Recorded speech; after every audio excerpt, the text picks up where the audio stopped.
The NASCAR Camping World Truck Series is presented on speed by Pep Boys. Pep Boys does everything for less. A 1-800-PEP-BOYS. Brought to you in part by Camping World, the Good Sam RV Club. Everything for the RV lifestyle, including RVs, accessories, warranties, insurance, roadside assistance, and more. And by Miracle Grow Shake and Feed Plus Weed Preventer. 3 months of feeding without all the weeding.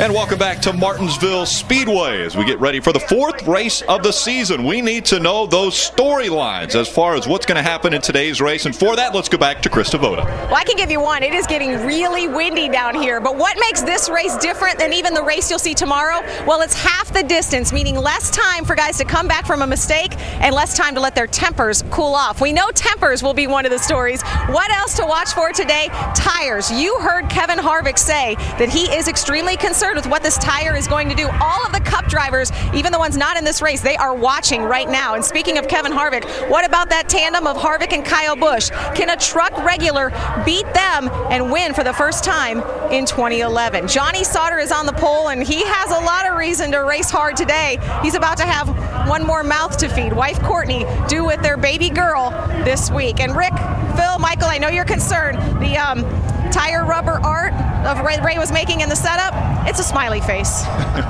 We're glad for that. Now, one of the things also, Johnny Sauter might be in a rush, but the guys are in a rush when we come to short track racing to get to the checkered flag. And I tell you right now, there's a lot of bumping and banging that's about to take place. Well, it does. And this racetrack looks very simple. It's half mile, and you only run 95 miles an hour. Well, that's where the simplicity ends. This is one of the most technically demanding racetracks. You got to keep the brakes on these trucks, keep the fenders on them. And as a driver, how do you do that, Michael? Well, there's two things that make this place extremely difficult.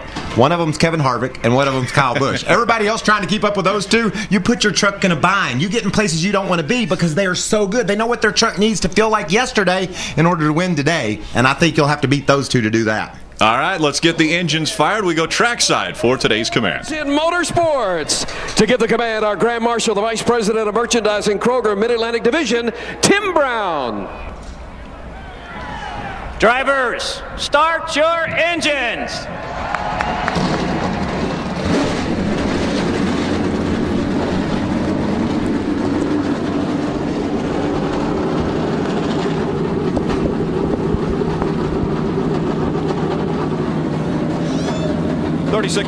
35 trucks have come to life now on the grid. The drivers are strapped in. They're locking the window nets in as they are about to make their way out onto Martinsville Speedway. You see some of the things blowing across the racetrack, the flag blowing. The wind is a very big factor here today.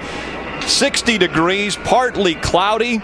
Can the wind affect people on a short track? I think it's going to affect the spotters. We saw how bundled up those spotters were on the roof. For 60-degree temperatures, you wouldn't think they would have to be, but it is amazingly windy up there. There's a lot of tracks we go to, the wind will blow the trucks around, but not here. It's too little, it's too confined. The grandstands will knock most of that wind off those trucks. They'll have bigger problems than the wind when they throw the green here in a minute. Let's take a look at our Pep Boys track description and race analysis. As you can see, this looks very simple. 800 feet straightaways, corners are banked at 12 degrees, 250 laps. You see the pit window. That's going to go off the window because these guys are going to try to pit this thing about twice. They want to pit somewhere around lap 60, 70, and again around lap 150. But Phil, they're accelerating up out of a turn close to 130, 40 miles an hour maybe in a quarter of a mile, and then they got to stop and do it all over again and go the other way. It looks simple, but it's really hard. Our starting grid is going to roll across the top of the screen. Again, Johnny Sauter grabbed his 3rd pole in the Camping World Truck Series earlier today, so he'll bring the field to the green flag. And alongside him will be Cole Witt. As that rolls across the top of the screen, we want to shine a spotlight on a few different drivers in today's race. We're going to begin with Ray Dunlap. Well, thank you, Rick. You know, back in 2009, one of the greatest championships I've ever seen happened in the ARCA Series, and it was between Justin Lofton and this man, Parker Kligerman. This young driver driving for Brad Keselowski has had a good start to the season, but he had a bit of a scare yesterday. As he came down the front straightaway here at Martinsville Speedway, the throttle hung on his race truck and hard into turn number 1 wall, pretty much destroying the front end on that race truck. They're going to put that one in a box. Parker Kligerman's only taken 2 laps in this backup truck. That was during qualifying. Today, he just hopes to be able to bring it home in one piece. Hermie? Well, Ray, another driver that had an interesting final practice session yesterday is rookie Joey Coulter. You can see right at the end of happy hour practice, he gets caught up, run right into the side, it'll spin on the racetrack. He could not avoid it. But look, all the damage on that truck, you can see the damage right there. His guys were able to fix that truck. Harold Holly is an experienced crew chief. He's able to get Joey Coulter's primary truck back on the racetrack. He qualified 23rd after damaging that truck in practice. We'll watch to see if he can make his way to the front today here at Martinsville. Krista?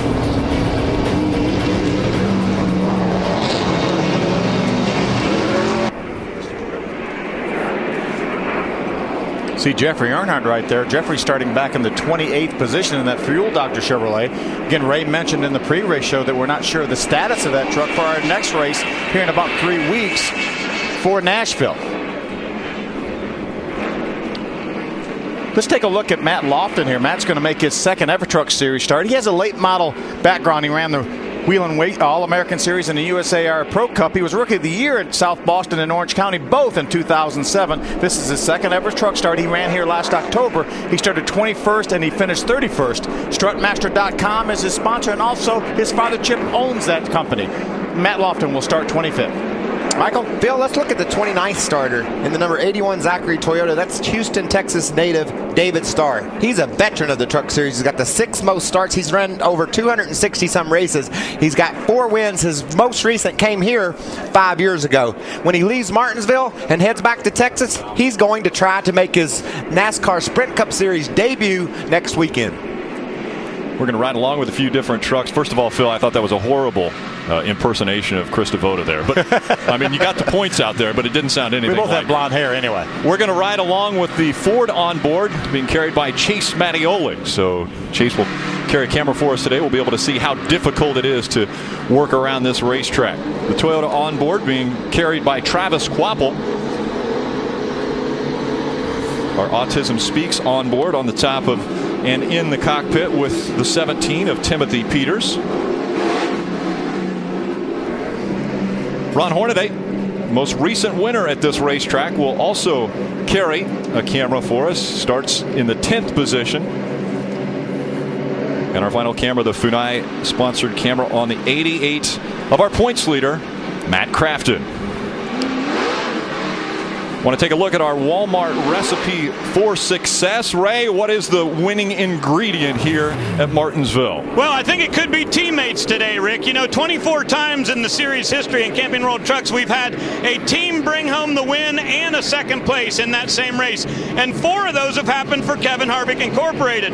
2 of those right here at Martinsville. Hornaday finished right behind Kevin Harvick in 2 of the spring races at this particular race. And I think today with Germain Racing having 4 trucks and Thor Sport running well and KHI really good with 3 entries, we could see another team 1-2 finish today at Martinsville. Hermie? Well, Ray, I think the 1-2 that may come into play today, how many times to come to pit road? In years past here at Martinsville, you want to come to pit road as soon as you can go all the way, get 4 tires, get track position, stay on the racetrack to the end. But with this unknown tire situation, 1 stop, 2 stops, what's going to win it today, Rick? It's about to be known, that tire situation, as we're coming out of 4. Johnny Sauter, Cole Witt bring the field to the green flag. We're underway in Martinsville. Pretty good jump by Johnny Sauter. They're getting down to turn number 1. That opened up the door and allowed Cole Witt to get to the bottom down in front of Kevin Harvick. The preferred line around this racetrack right along the curb. Watch these guys fight for that inside of the racetrack. And you know, a lot of times, Phil, in a race, the track gets better as the day goes along. We don't know if that's going to happen here today. This might be as good as this track is. They start tearing the rubber off those tires. It goes all over the place, creating a 1-groove track. Already using the bumper to get someone out of the way. Kyle Busch moved the 3 of Austin Dillon out of the way. How about Cole Witt? He'll move out of the way for the 18 of Kyle Busch. I think Kyle was insisting on him moving out of the way. Maybe even gave him some assistance doing so. Cole Witt hung out on the outside now as he drops back to 3rd. This is how Kyle got by Austin earlier. Whoa, I think he just shot down there on the inside of Busher. Didn't mean to run into Austin Dillon, but when he did, he said, I think I'll take that place while you're up there. I'm not even sure he thought about passing Austin Dillon, but once he got down there, he made that contact. Austin Dillon said all of a sudden he didn't even know Kyle was on the inside. I'm sure the spotter didn't even have time to tell him, and all of a sudden he's sideways. James Busher still hung on the outside, trying to find a way. There he gets down behind the 17 of Timothy Peters and just in front of Nelson Piquet Jr. in the number 8. And I'm telling you, as a driver, when somebody drives down in front of you like that and they're not really clear, it really makes you mad. And then you want to use that bumper on that next corner to let them know you didn't appreciate them driving down in front of you like that. Justin Lofton in the 77, right on the back bumper of the 92 of Clay Rogers. There's just contact in every turn right early in the going. Everybody trying to fight to the bottom. And then if you're down on the bottom, you're trying to prevent that from happening. Lose some momentum. The guy behind you's jumping all over you. It's frustrating, man. I realize it's early, but normally on short track races, you'll see a gap in front of one truck, and you'll know that that truck is running just a little bit slower and holding everyone up. We're seeing a pretty steady line all the way around this racetrack right now. And that's why the yellow's not out. When that guy starts holding up the line, then they'll throw the caution because someone will get impatient and run them over. Because, you know, Rick, you got to make time. Things happen so fast here, you'll find yourself a lap down in a hurry, especially with the pace that Johnny Sauter and these guys are setting early in the going. We had 17 or 18 rows of trucks here, and inside of 5 laps, they were single file. 17, maybe that's the magic number. Could Timothy Peters get back up front? Well, right now it's Johnny Sauter, Kevin Harvick, Kyle Busch, Cole Witt, and Austin Dillon. They're your top 5. Then behind them, Matt Crafton, Ron Hornaday, Timothy Peters, James Busher, and Nelson Piquet Jr., your top 10. Battle for the 7th spot. Hornaday holds on to it. Timothy Peters trying to take it away. Now to the outside. Todd Bodine goes outside of Shane Sieg trying to take the position. Really the other way around. Shane's taking it on the inside. He knocked Todd Bodine sideways off turn 2 and opened the door for Shane to drive in there. And he's bringing Brad Sweet, and that's Dustin Davis, Justin Johnson with him. I know those boys. Dusty Davis and Justin Johnson. We'll get those right. Todd Bodine hung out. Now he finds his way in front of the 4 of Ricky Carmichael. That's one of those situations. Now Ricky said, well, you weren't quite clear, but you took it anyway. Amazingly enough, Todd Bodine looks early on in this race to be struggling once again. Very much so. It's a short track. That truck isn't the way he wants it right now, but that's the good thing about having a championship winning crew in your pit. Todd will let them know what's wrong with that darn thing, and this crew will fix it. Check this out. Watch what happens to Todd. He gets pushed up the track a little bit, and that just opens the door for Brad Sweet. And he looked like he tried to crowd Brad in, but Brad wasn't having any of it. And there comes Justin Johnson. So difficult to try to get your way back in line, and there's really no outside groove at this point. And there he is. He didn't have quite room to get in there, but he did it anyway. The thing that makes it even more difficult for Todd Bodine when he runs that high line or even gets pushed up is that's where those marbles are. The tires pick up the marbles. It makes it harder for that truck to handle. And that's what some of the drivers were hoping, that the double file start would have cleaned that racetrack off. But now as we talk about these trucks pretty much being single file, then those, you can see all the marbles bouncing around right there. And a lot of those marbles are staying down in the groove, not all getting out of the way. Johnny Sauter continues to lead at Martinsville as he's starting to reel in the back of the pack and put drivers a lap down. Can Harvick catch him and get by? Stay with us. 90 seconds. We'll be right back. Welcome back. A lot of damage to the 77 of Justin Lofton. Our first caution just came out on the radio just moments ago. He said he spun me out going into 3. Yeah, Clay Rogers in the 92 truck was running behind Justin. That's going to be behind the wall stuff there, Phil. You can't just beat that out. Yeah, Justin was very, very good in practice. He was running in the 11th spot. Started back in the 8th position. Let's see if we can take a look at it. Oh, it's the 57. He actually cut down on Norm Benning in the 57. You see Clay Rogers getting by the 92. He was behind Justin, but the contact was with the lap truck of Norm Benning right there. Look at that thing crush into that outside wall. And you saw how high up the 57 of Norm Benning was. Could he have been coming into that turn a little too fast? I think Norm was way higher than I would have anticipated him to be. And so I think Justin just made an arc into the turn that would have given Norm plenty of room. But Norm wasn't on the bottom of the track. Yeah, Justin would have expected him to be right against the curb. Lap 18, our caution comes out. Wednesday night, Car Warriors, it's all new. The All-Stars and the Challengers face off in a 72-hour pressure-packed battle to build the ultimate VW bug. That's Car Warriors, Wednesday night, 9 Eastern, only on Speed. Green flag just came back out. Johnny Sauter still in front. And now it's Kyle Busch who's made the pass on the 2 of Kevin Harvick. Busch running second, Harvick running third, and Cole Witt in the 4th position. I knew that was going to be interesting with Kyle Busch restarting on the inside, Kevin Harvick on the outside. We were talking about during the commercial break, Michael and I, and said, do you think that Kyle's going to let him in? He said, absolutely not. That might be the only chance. Whoa, little contact there. Hello, I'm going to require a little bit of space is what he was saying. Timothy Peters said, okay, Matt, I'm in here.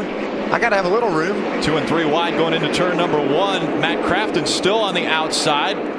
Backing up right now is the 31 of James Buescher's making the pass on him on the inside. You know, sometimes they cause contact by these guys trying to get to the bottom. They slow down more to get to the bottom. And when they do, the guy that's on the inside already behind them can't judge that, and he runs in the back of them. Looking wide as they go into 1. Justin Johnson up on the outside trying to make a little bit of time, but got Travis Kvapil all over him. Well, beating and banging as they came out of turn number 2. Oh, now Justin Johnson says, I'll take this spot. Yeah. And Travis Kvapil hits him. And that's exactly what I was talking about. It makes you mad when somebody just decides to take that spot. Now, Travis is going to make him live hard for that. Yeah, he's a little frustrated by that move. And so Travis Kvapil was all over the back bumper of Justin Johnson. And you see, it just took a turn for Justin to gap Travis. But Travis was mad, hit him, and if he hit him, if he had gotten him a little bit more sideways, then the story would have been different. Here goes Brendan Gaughan in the 62, trying to go on the outside of that 1 of Jeffrey Earnhardt. We know Brendan Gaughan's not afraid of the outside. He's one of the first guys that'll jump up there. And you see Nelson Piquet Jr. jump down to the bottom of the racetrack to get right against the curb. Brendan right now is hung to the outside. He has his teammate Max Pappas on the inside. See if Max is going to let him in. Doesn't look like it. You can't give it up, man. It's too competitive. You'll find yourself lapped. Max had a hole. He had to take advantage of it. Absolutely. Max Door to door. Look at this. Pappas all over the side of that 62. No, Their teammates. He didn't have to do that, did he? That was a little bit ridiculous. Inside. There was not. Inside corner. Parker Kligerman was able to get by the 62 and still hung out is Brendan Gaughan. Here comes Jason White in the 23 going by. There's Miguel Paludo, the Stemco Toyota on the inside. So Paludo's going to also go by. Here comes John along. You know, Phil, we talk about Bristol Motor Speedway and the way the track changed and they race side by side. And people are like, I like the old Bristol better. Well, this is the old Bristol, only we're at Martinsville. Everybody fights for that coveted bottom line, and if you get in someone's way, you just have to knock them out of the way. This is what Bristol used to be like, and this is how you race at Martinsville. Yep. Comes your race leader, Johnny Sauter, still out in front of Kyle Busch. Kevin Harvick, Cole Witt runs 4th. Ron Hornaday is 5th.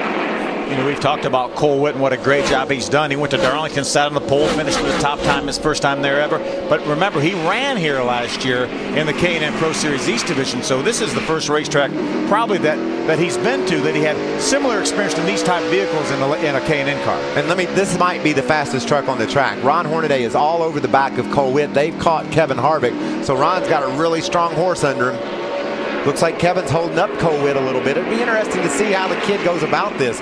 You know, he doesn't have a lot of experience like we talked about. Passing here is so difficult. He doesn't want to make Kevin Harvick mad by running into him, but it's almost a must. If you're going to pass somebody, you got to give him a little gentle tap. How about that on the front straightaway? Cole Witt, a veteran move to the inside just to get out of Kevin Harvick's mirror to let Kevin know that, hey, I think I'm faster than you. Now that's going to open the door for Ron Hornaday and Austin Dillon. I just got to tell you, that was awesome. That was a young man that just made an amazing move. He pump faked Kevin Harvick, got on the inside of him a little bit. I think Kevin drove in a little bit harder than he wanted to, and now he says, I'm horrible. He doesn't like his truck. You knew something had to be wrong because 4 trucks just went by Kevin Harvick, and that just doesn't normally happen when we go to a short track, especially like Martinsville, where he's won twice. That may be more trucks that passed him in the last year. Best couple of years, it seems like. Johnny Sauter out in front, Kyle Busch chasing him. How about young Cole Witt running 3rd?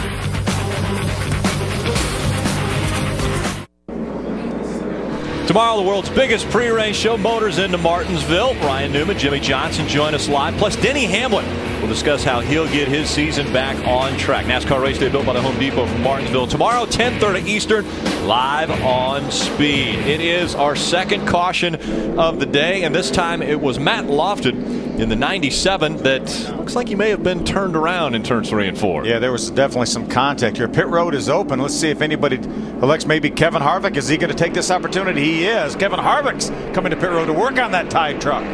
Timothy Peters is following him onto pit road. I think this is earlier than these guys would have wanted to come. We know, Ray, that Kevin Harvick needs to work on that truck. Oh, he has been on the radio telling Bruce Cook, his crew chief, that this thing is all over the track. Really loose, and they had that trouble in practice earlier yesterday. You know, they were coil bound on the left front, and they didn't like the way that the front end was hopping, so they went up in spring in the left front, and that may have changed the balance on this racetrack. Here comes this tied Chevrolet in. They're going to go right side tires here, and we'll watch for adjustments in the back. For sure, there's a track bar adjustment. 2 rounds down. They're going to come around and put left side tires on this thing too, so Harvick trying to make some adjustments. They also changed air pressure in the fronts. Now those guys can do a lot of things with the truck's handling by changing that air pressure, Phil, and as far off as Kevin Harvick was, I think you were right. He got passed on 1 lap more than he has in the last year or so, and he got that caution, came straight to pit road. That's the reason for our caution. Take a look. Oh, the 97 was on the curb and bounced back out. Caught Craig Ghost in the 46, so a little damage to that truck as well.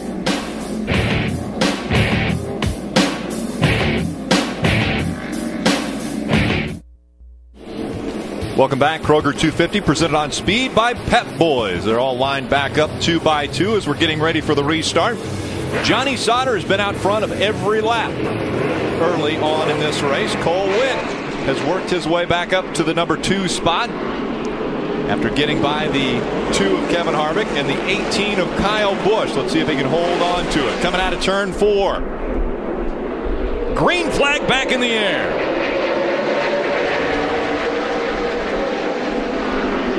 Another good restart for Johnny Sauter. Kyle Busch looking to take away the top spot as he comes out of turn 2.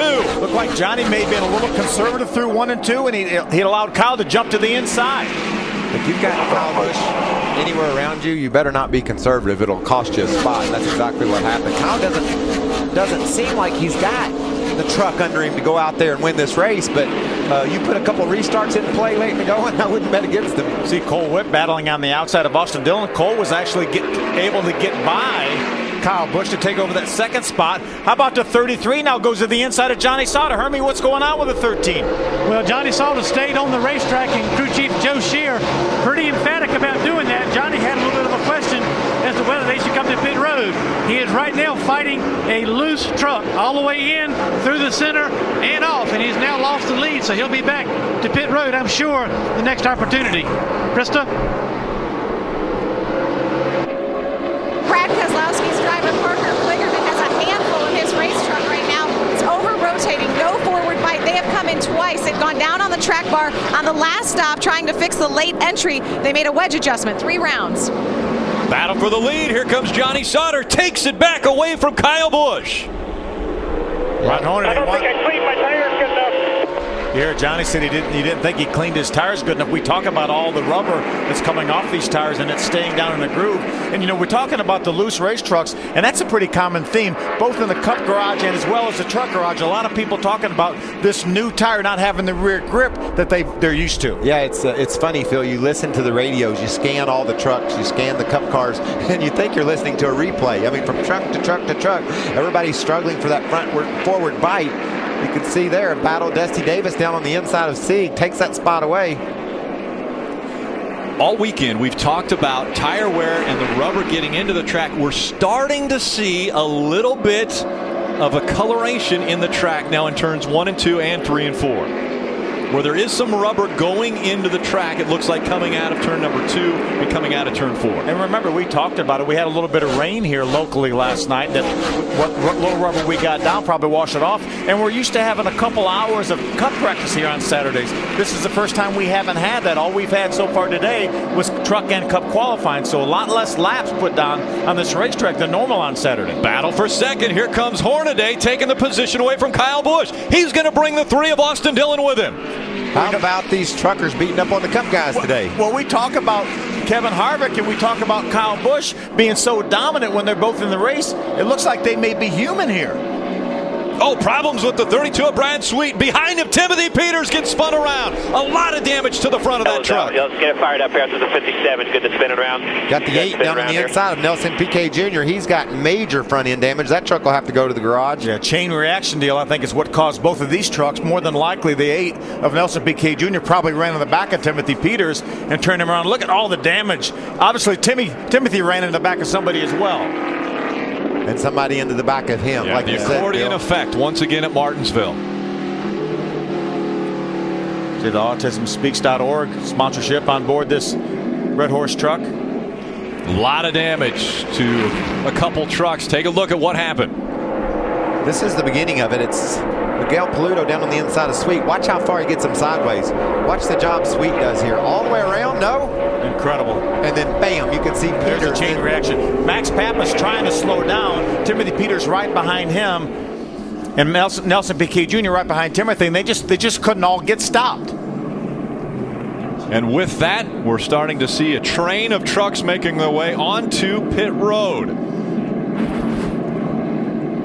Matt Crafton's already stopped. Here comes Hornaday for his stop. Johnny Sauter stays on the racetrack. Hermie, what's going on pit road?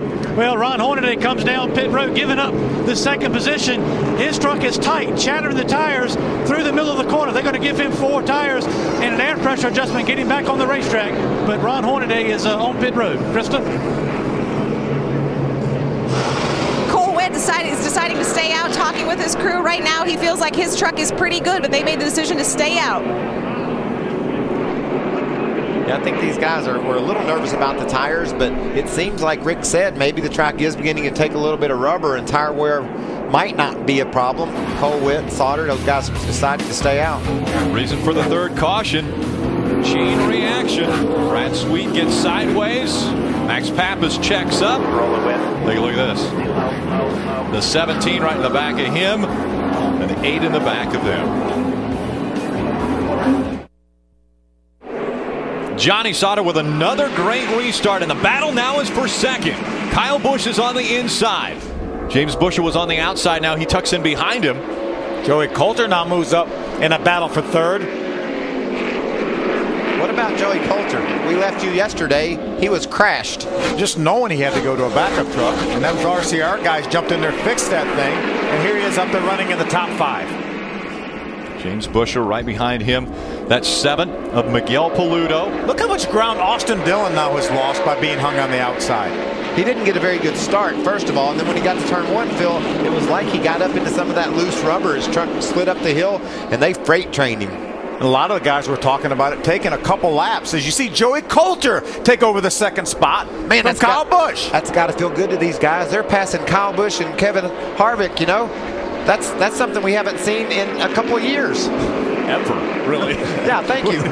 When you've got those two in a race, normally one or the other goes to victory lane. But today, it's Johnny Sauter who has been dominant. We've seen Cole Witt get by the big boys. We've also seen now the 22 of Joey Coulter make his move up toward the front. He's in second. And putting some space on the 18 of Kyle Busch. What's happening with the 2 truck, right? Well, Rick, I just want to let you know it was lap 44 when Harvick came down to make those adjustments, and he said, I'm going to try to ride through about 100 laps here and save my stuff a little bit. But when he came to pit road, you'd have thought this was a Sprint Cup Series race. There were crew chiefs lined up 7 or 8 deep down here to look at the tires that came off of Kevin Harvick's tied Chevrolet. A lot of questions as far as tire wear here at this track, but we're starting to see a little bit of tire go into this track. I want to see if Ray got to look at those tires and how they looked, Ray.